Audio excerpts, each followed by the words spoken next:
First of all, what happened there as you were leaving the floor with that incident with the fan? I don't know, bro.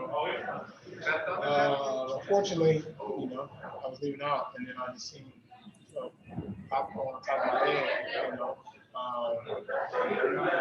And to be completely honest, man, this shit is getting out of hand, especially for me. Um, just the amount of disrespect, the amount of just fans just doing whatever the fuck they want to do. It's out of pocket.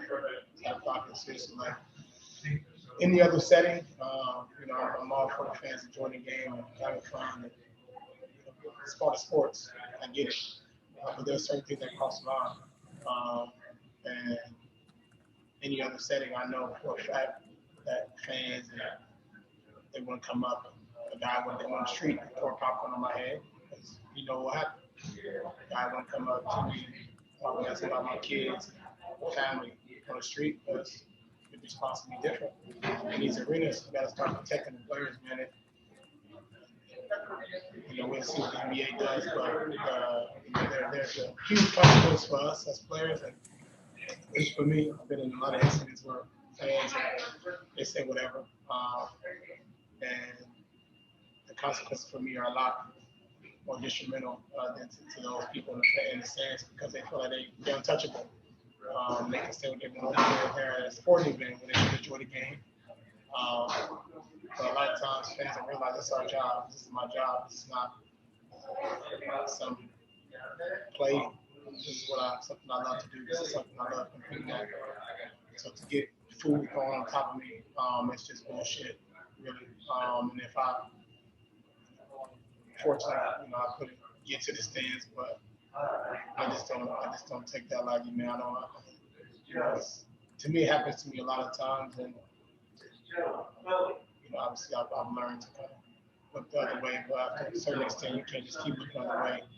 There has to be some penalties or something to put in place where fans can't just come to the games and do and say as they please because they wouldn't do that shit anywhere else in the other setting, and I'm sick and tired of it, honestly. And you were leaving due to an injury. What can you tell us about how you feel and what you heard? We'll see. Fortunately, I twisted my ankle twice in a short amount of time. So, we'll see what happens. Get some treatment and hopefully be better. Fred. Hey, Russ. It's not the first time I've heard you mention that the NBA has to protect the players more. I'm just curious. I don't know if you've given it thought beyond just, obviously ejecting and banning fans who do stuff like that. But what do you think the NBA can do in situations like that in order to make the players safer? I'm not sure. I don't make the rules, nor do I put them in place. So I'm not sure, but the rules should be put in place where fans come to the game. They know the consequences of what could happen if they are doing certain things or saying certain things that can be, disrespectful.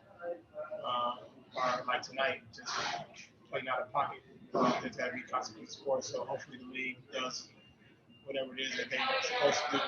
But I've been in many incidents where it not always get taken care of. So, we'll see. If not, it could continue to happen until somebody do something or something changes. We'll see.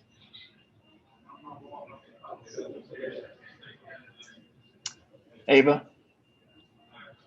Russ, you guys have been really good all year in the second half at coming back and out of tough situations and everything. With a team as physical as Philadelphia, do first halves or do how you guys start the game, especially on defense, almost matter more, or does it not matter any different?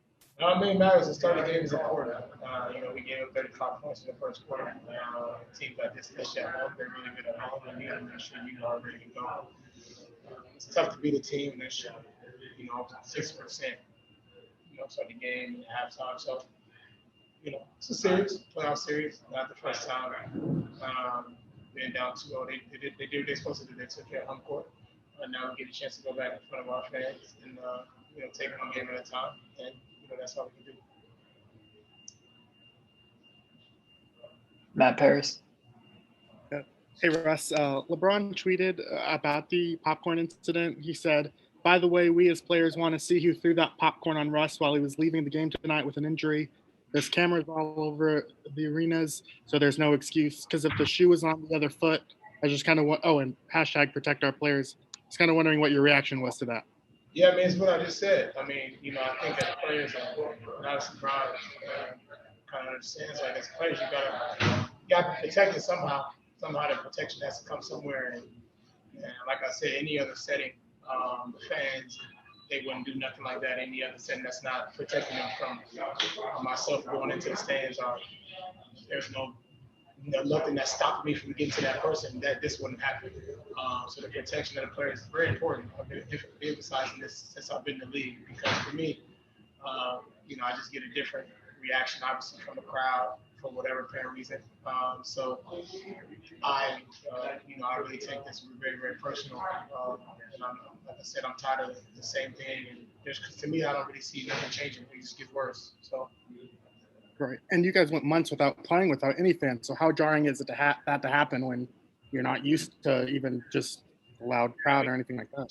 For me, it always happens to me. Something always just what it is for me, how it goes, unfortunately. But like I said, we'll see what happens. Obviously, nobody can find a fan, but like Brian said, there's a lot of cameras, a lot of we can find them. If they want to find them, they'll find them. Thank you. Last question of DA.